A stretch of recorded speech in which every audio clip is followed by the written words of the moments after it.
directa. Y de la misma manera, como a Jonás le dio una orden directa de irse, de levantarse y moverse, ir a Nínive, de la misma manera nosotros, pues Dios nos ha mandado de movernos de nuestros lugares, de ir y predicar el mensaje de salvación. Y eso lo podemos ver a través de los pasajes en el Nuevo Testamento y son órdenes directas de parte de Cristo. Y dice la palabra de Dios, dice, levántate y ve a Nínive, aquella gran ciudad, y pregona contra ella porque ha subido su maldad delante de mí. Dios le habló a Jonás y le dijo que hiciera dos cosas. Primero, dice, ve a Nínive y pregona, es decir, proclama, anuncia anuncia que su maldad ha sido tan grande que ha llegado hasta la presencia del Señor. La ciudad de Nínive era la capital del imperio asirio. Era una ciudad, digamos, en ese tiempo, una ciudad muy influyente y era una ciudad muy grande. Y dice la palabra de Dios, dice, y Jonás se levantó. Nosotros pudiéramos pensar que con la comisión, con el mandato del Señor, Jonás se levantó para obedecer, para cumplir lo que su Dios le había mandado. Pero aquí sucede algo extraño, algo que nosotros muchas veces nos podemos rascar la cabeza y decir, ¿cómo Jonás, recibiendo una orden directa de parte del Señor, no lo obedeció? Dice la palabra de Dios, y Jonás se levantó, pero dice, para huir de la presencia de Dios. Jonás se levantó para huir de la presencia de Dios. Jonás simplemente no quiso hacer caso a lo que Dios le había mandado a pregonar el mensaje a Nínive. Pero en vez de ir hacia Nínive, Jonás dice que descendió y compró a Jope y compró el pasaje para irse en dirección opuesta. Hizo totalmente lo contrario a lo que Dios le había mandado.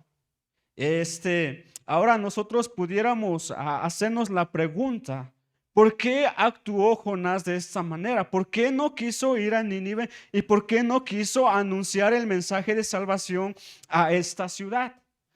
Si nosotros vamos a Nahum, unos pasajes, unos libritos más allá, vamos a leer el capítulo 3, el versículo 1. Aquí se nos da una pequeña descripción de cómo era esta ciudad llamada Nínive. Nahum, el capítulo 3, el versículo 1 dice así: ay de ti, ciudad sanguinaria, llena de mentira y de rapiña, sin apartarte del pillaje, chasquido de látigo y fagor de ruedas, caballo atropellador y carro que salta, jinete aniesto y resplandor de espada y resplandor de lanza y multitud de muertos y multitud de cadáveres, cadáveres sin fin, y en sus cadáveres tropezarán a causa de la multitud de las fornicaciones de la ramera de la hermosa gracia, maestra en hechizos, que seduce a las naciones con sus fornicaciones y a los pueblos con sus hechizos. Nínive era una ciudad que era conocida como una ciudad muy sanguinaria y una ciudad que cuando capturaban cuando atrapaban a sus enemigos, pues utilizaban métodos para poder torturarlos. Uno de esos métodos era que ellos llevaban al enemigo al desierto. Ellos cavaban hondo y al prisionero lo metían ahí y solamente dejaban la cabeza afuera. Y sabemos que en el desierto pues hace mucho calor. Entonces el prisionero pasaba todo el día ahí. Y esa era una manera de que ellos torturaban a los enemigos. Sin duda, pues Nínive había participado muchas veces, había hecho muchas veces daño a Israel, y Jonás de alguna manera pues sentía resentimiento y no quería ir porque ellos habían causado daño, y Jonás prefería que Nínive sea destruida y que Nínive no escuchara la palabra de Dios y que Nínive no tuviera oportunidad de perdón. Y por eso podemos pensar que Jonás se rehusó a ir a esta ciudad y pregonar y anunciar el mensaje que Dios le había dado. Tal vez Jonás también tenía miedo. Como era una ciudad muy sanguinaria, muy mala, tal vez lo hubiera capturado y pues lo hubiera torturado, ¿no? Tal vez, no sé, no sabemos cuál es la razón, pero más adelante vamos a ver. Pero lo que Jonás hace es que no obedeció y empezó a huir de la presencia de Dios. No hizo caso, no quiso obedecer. ¿Y sabes qué, hermano, hermana? Muchas veces nosotros actuamos de la misma manera. Dios nos ha dado la orden directa de ir y anunciar el mensaje de salvación a este mundo que está perdido. Pero nosotros vamos y huimos de lo que Dios nos ha llamado a hacer. Cuando nosotros no evangelizamos, no hablamos de Cristo a los demás, cuando nosotros no oramos por los perdidos y cuando nosotros no damos a la obra de Dios, estamos huyendo de lo que Dios nos ha llamado a hacer. Ahí acompáñenme al libro de Primera de Corintios, el capítulo 9, el versículo 16. Primera de Corintios, el capítulo 9, el versículo 16. Acompáñame ahí a Primera de Corintios, el capítulo 9, el versículo 16.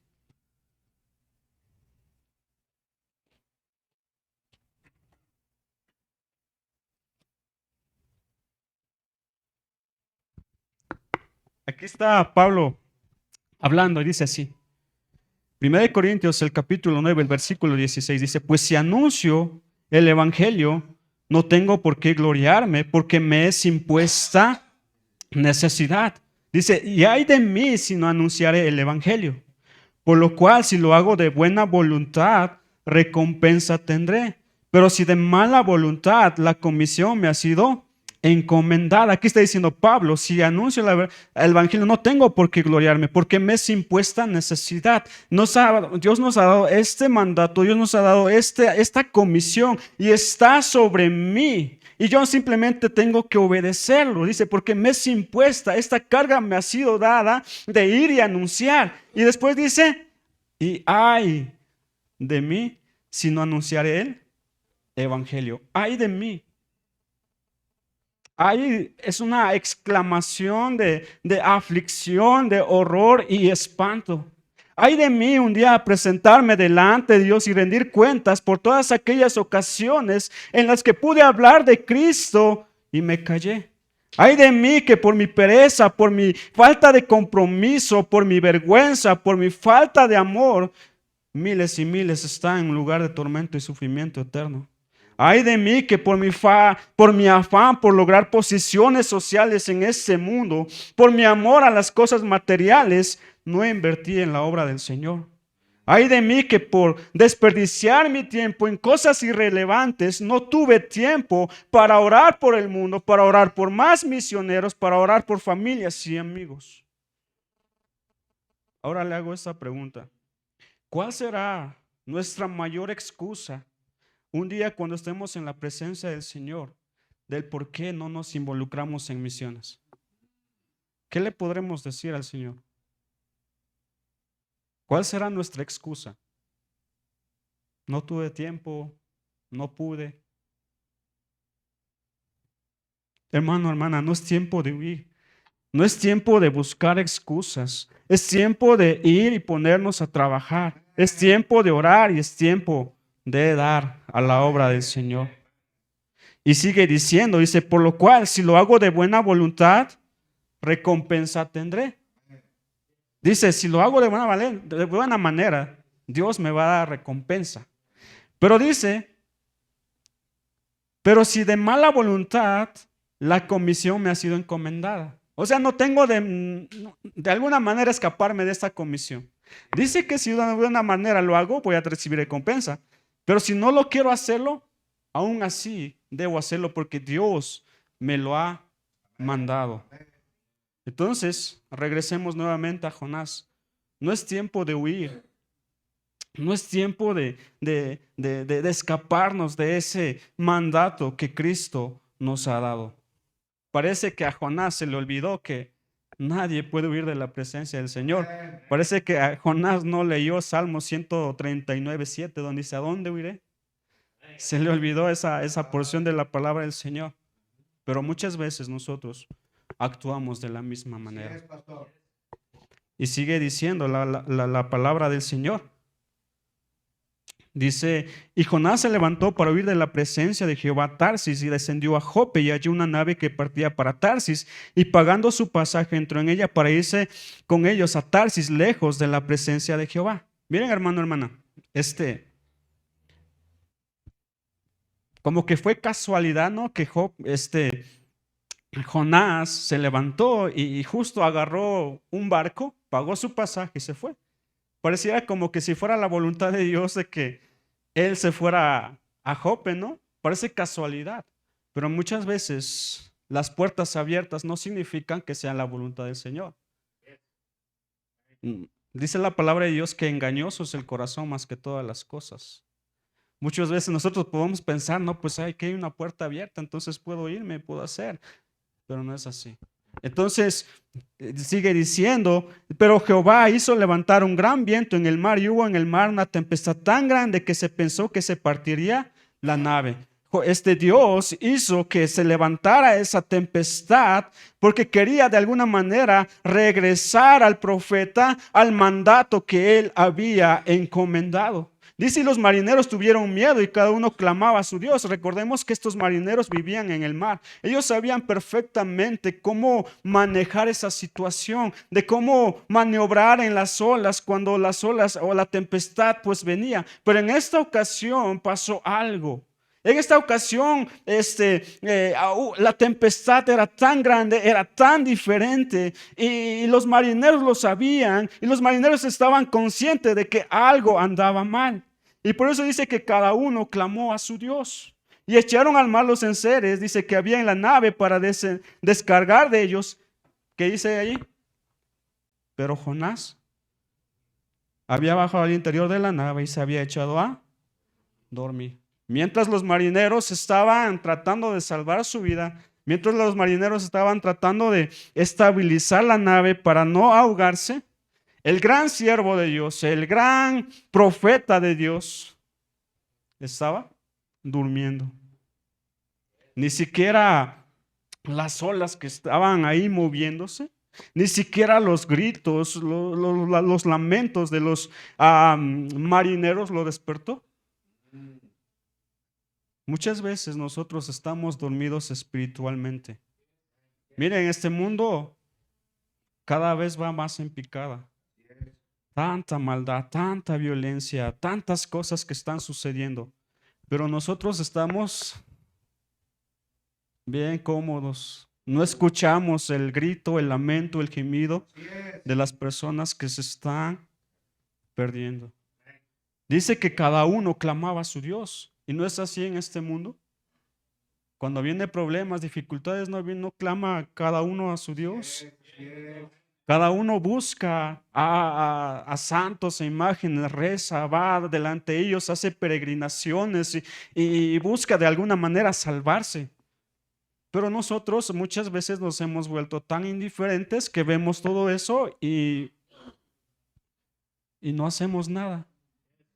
Y nos quedamos quietos. Y sigue diciendo, y los marineros tuvieron miedo y cada uno clamaba a su Dios y echaron el mar los enseres para descargar de ellos. Pero Jonás estaba en el interior, estaba durmiendo, estaba allí. Hermano, hermano, es tiempo de rogar al Señor que obre primeramente en nuestro corazón. Que podamos decir al Señor, por favor, abre mis ojos, abre mi entendimiento, ayúdame a ver la necesidad que el mundo tiene. No solamente eso, sino que de rogar al Señor, por favor, pon un fuego y un anhelo en mi corazón para hablar de Cristo a los demás, para participar en tu obra. Dios no nos ha llamado a estar aquí solamente, Dios nos ha llamado a salir y preguntar. Mira, por ejemplo, todo lo que está aquí tiene un propósito, una razón de ser. Micrófono sirve para que pues salga el sonido por allá y todo eso. ¿Saben que Dios también nos salvó con un propósito? Sí, estamos en este mundo para vivir para Él, para alabar su nombre, para exaltar, para honrar con nuestras vidas, para cumplir su propósito, pero también estamos en este mundo para hacer su voluntad. Y su voluntad es que más personas conozcan de Dios. Y su voluntad es que más personas vengan al conocimiento de su palabra. Pero muchas veces estamos tan dormidos espiritualmente que no escuchamos la necesidad que el mundo tiene. Tú puedes salir de esta conferencia diciendo qué buenas enseñanzas, pero no vas a hacer nada por misiones porque estás dormido espiritualmente. Y sigue diciendo la palabra de Dios, dice, y el patrón de la nave se le acercó y le dijo, ¿qué tienes, dormilón? Levántate, clama a tu Dios, quizá Él tendrá compasión de nosotros y no pereceremos. Qué vergüenza, ¿no? Que un inconverso, un marinero pagano le diga a Jonás, Jonás, ¿qué haces? Clama, quizá tu Dios nos escuche y nos salve.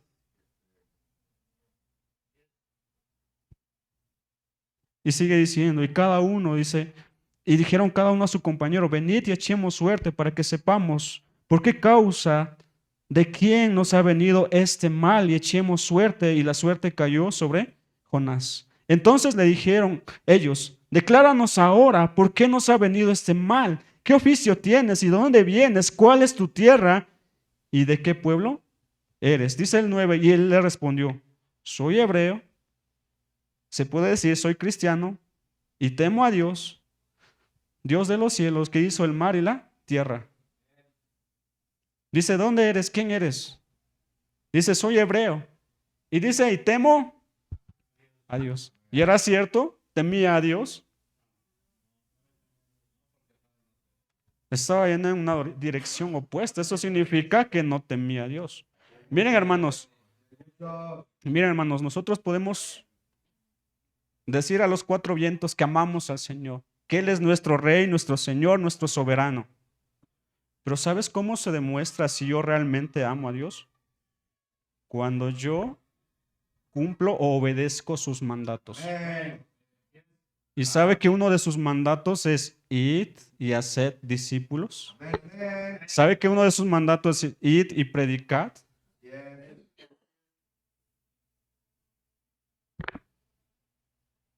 Pero estamos obedeciéndolo. Si nosotros llamamos Señor, significa que yo soy su siervo. Si yo le digo Dios mío, Padre mío, significa que yo soy su hijo. ¿Y qué se espera de un siervo? Que obedezca. ¿Qué se espera de un hijo? Que obedezca. Pero nosotros lo estamos haciendo, lo estamos cumpliendo, estamos obedeciendo lo que Él nos ha mandado, lo que Él nos ha dicho.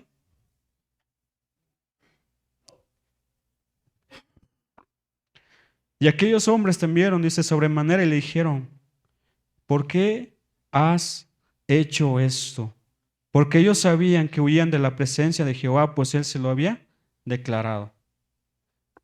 Una vez que dijo, yo soy siervo de Dios,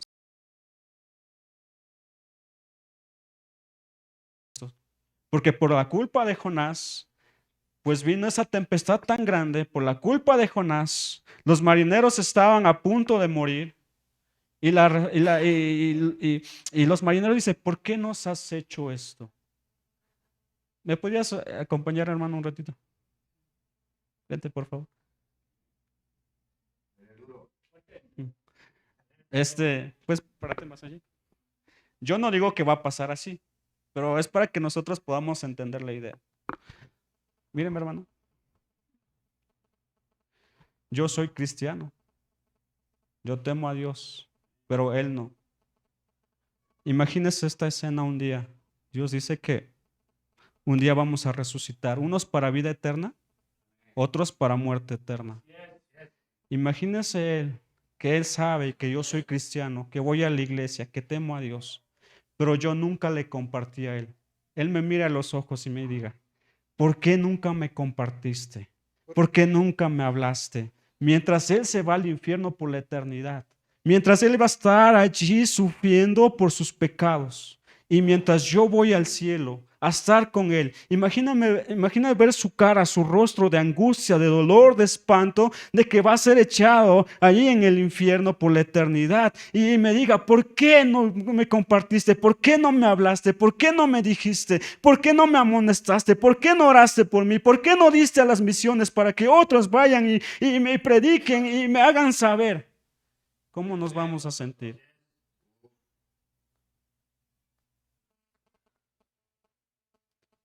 Gloria a Dios que voy a ir al cielo.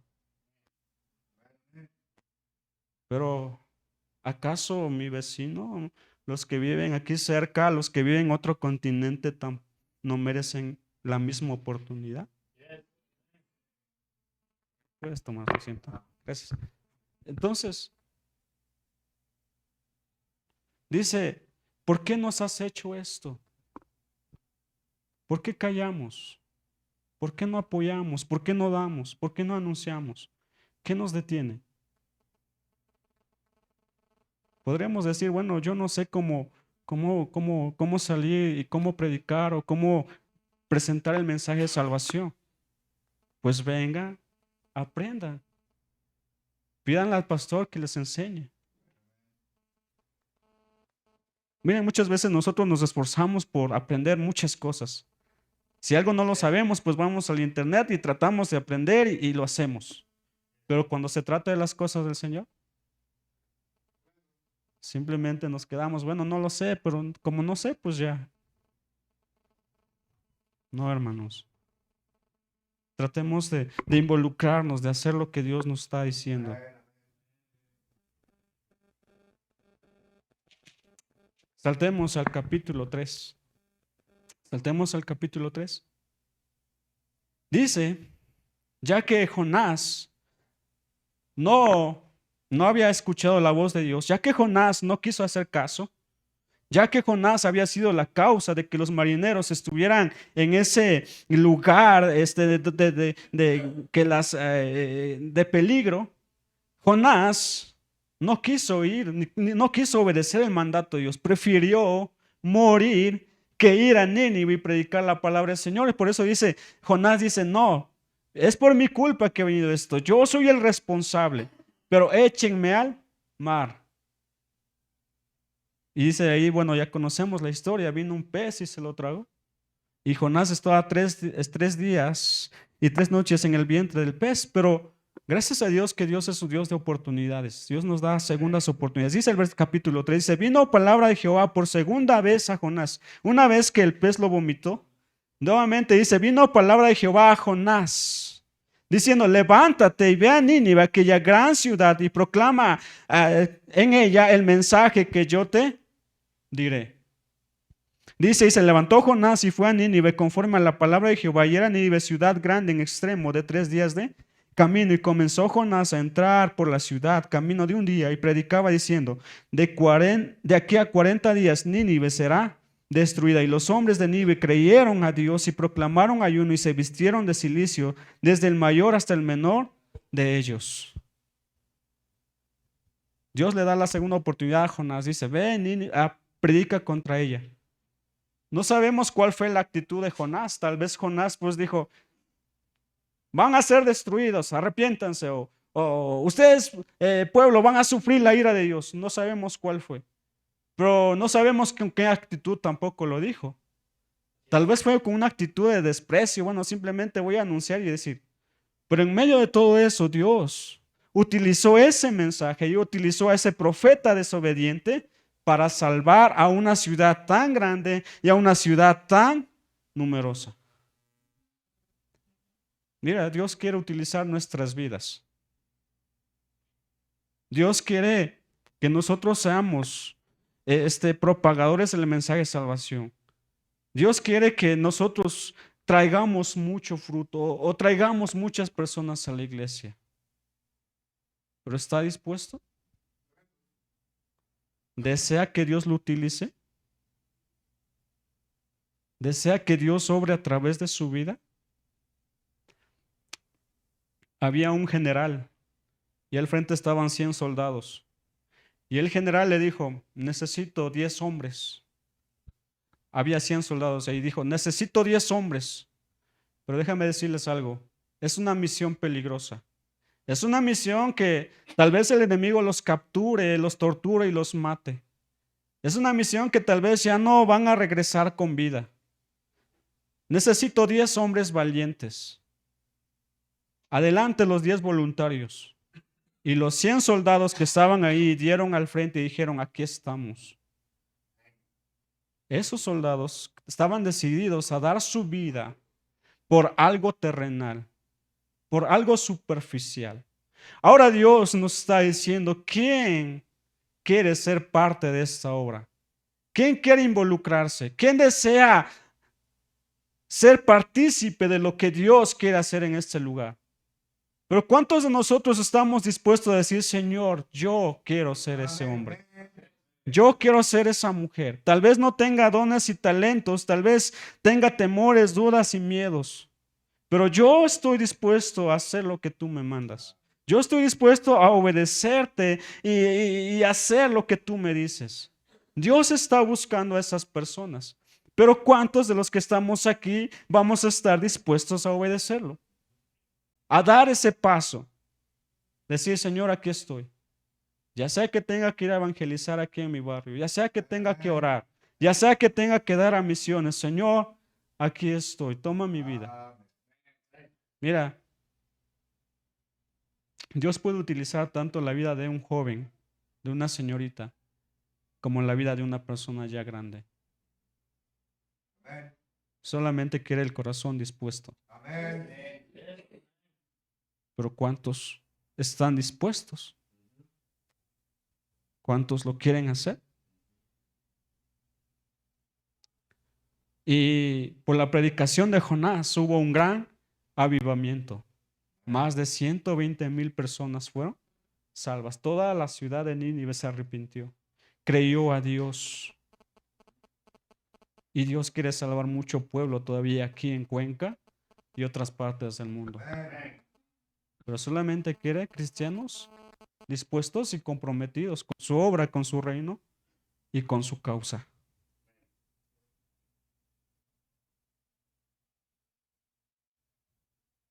Dice el capítulo 4. Pero Jonás apesadumbró en extremo y se enojó. Y oró a Jehová y dijo, ahora, oh Jehová, ¿no es esto lo que yo decía aún estando en mi tierra? Por eso me apresuré a huir a Tarsis, porque sabía que tú eres Dios clemente y piadoso, tardo en enojarte y grande en misericordia, y que te arrepientes del mal. Ahora pues, oh Jehová, te ruego que me quites la vida, porque mejor me es la muerte que la vida. Mira, Jonás sentía un gran rencor, sentía un gran odio en su corazón por la ciudad de Nínive. Dijo, sabía que tú eres Dios clemente y sabía que tú los ibas a perdonar. Y por eso yo no quise ir. Yo prefería que ellos se fueran al infierno y no se salvaran, porque yo sabía. Jonás quería la destrucción de todo Nínive. Mira, hermano, hermana, cuando nosotros no salimos, cuando nosotros no oramos, cuando nosotros no damos, estamos diciendo que Dios los destruya, que Dios los aniquile. A mí no me importa. Con tal que yo esté bien, con tal que mi familia vaya al cielo, el resto no me importa.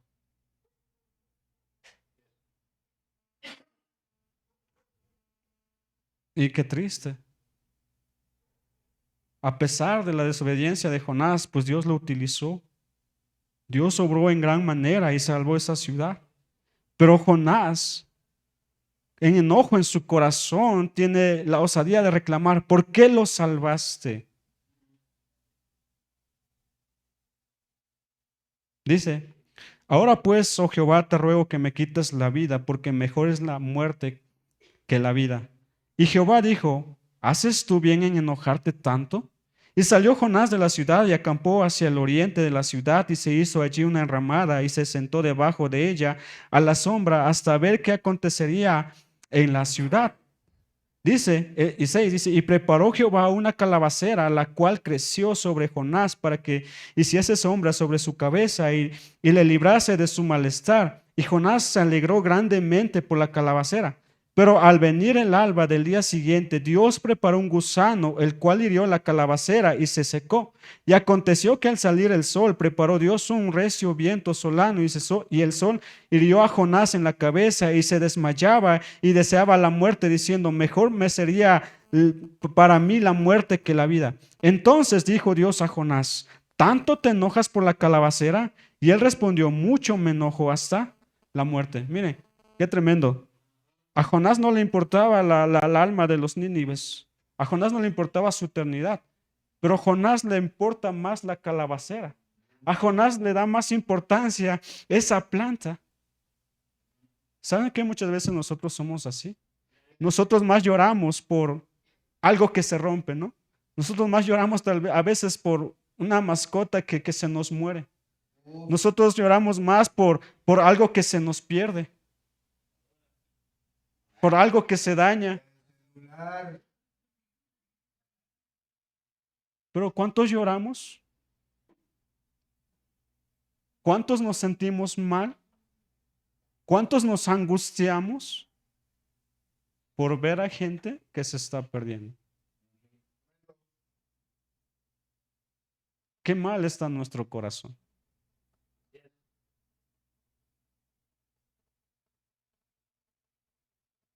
Qué mal está nuestra prioridad. Nuestra prioridad debería ser que el mundo sea para Cristo, que Ecuador sea para Cristo.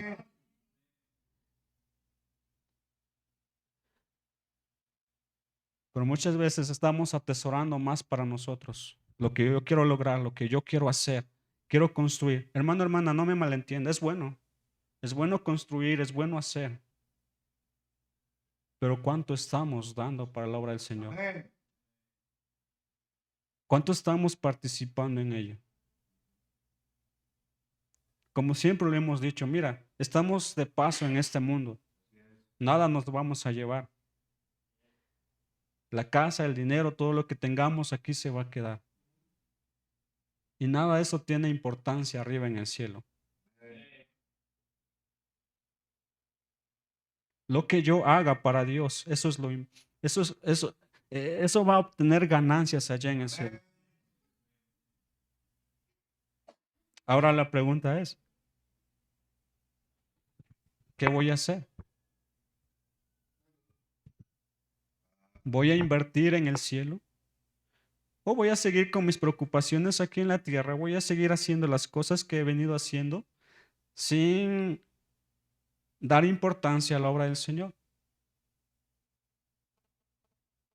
¿Qué decisión va a tomar? Si usted decide por Dios, gloria a Dios. Si usted no decide por Él, pues qué mal. Pero su responsabilidad y mi responsabilidad es velar por la obra del Señor. Mira, no importa no importa tanto la cantidad, sino con qué corazón lo das. En nuestra iglesia había dos hermanos ya muy grandes. Ellos vendían afuera, ahí en la calle principal, ellos vendían pasta de Colgate, cepillos, ligas para los cabellos. Y ellos dijeron, pastor, yo no puedo dar mucho. Yo apenas nos sale para nosotros subsistir, para nosotros sobrevivir. Pastor, queremos dar a la obra misionera $1. Ya sé que no es mucho, pero es todo lo que nosotros podemos dar. Y lo hicieron con gozo, y lo hicieron con amor. Pero muchas veces nosotros decimos, no, no tengo, no puedo. Pero muchas veces gastamos en otras cosas. Damos más importancia a otras cosas y no queremos dar. Dios multiplicó los panes y los peces para los 5,000 que estaban ahí. Y Dios puede multiplicar lo que tú estás dando para que la obra del Señor crezca. Cuando yo empecé a involucrarme en esto de las misiones, no entendía muy bien, no sabía. Eh, Cuando yo empecé a dar, me acuerdo que simplemente daba $5. Eso fue en el 2016 cuando llegué a la iglesia bautista. No sabía. Yo no sabía si estaba siendo bien invertido, yo no sabía qué estaba pasando con ese dinero, hasta que empecé a ver las cartas que los misioneros enviaban. Y empecé a leer de que estaban trabajando, de que estaban ganando almas, de que estaban bautizando, de que estaban construyendo. Y eso me dio mucho gozo y me animó a seguir participando en la obra del Señor. Y gracias a Dios, pues ahora damos mucho más de lo que nosotros dábamos antes. Y Dios ha sido tan bueno con nosotros. Dios nos ha bendecido, Dios nos ha suplido, Dios ha provisto todo lo que nosotros necesitamos. Cuando nosotros damos la importancia a la obra del Señor, Él se encarga de nuestras necesidades. Pero muchas veces nosotros queremos primeramente nuestras necesidades, a mí me falta, lo que a mí me falta, lo que yo quiero, y después, bueno, si sobra, pues vamos a darnos. No, hermanos. Pongamos en primer lugar la obra del Señor y Él va a suplir nuestras necesidades. Permítame orar, Señor, gracias por tu palabra. Gracias porque tú has sido bueno, Señor, con nosotros. Gracias por enseñarnos. Todo lo que está escrito en tu palabra dice que es para nuestro ejemplo, ya sea para imitar lo bueno o ya sea para evitar lo malo, Señor. Ayúdanos, Padre, a aprender la historia de Jonás, a no huir.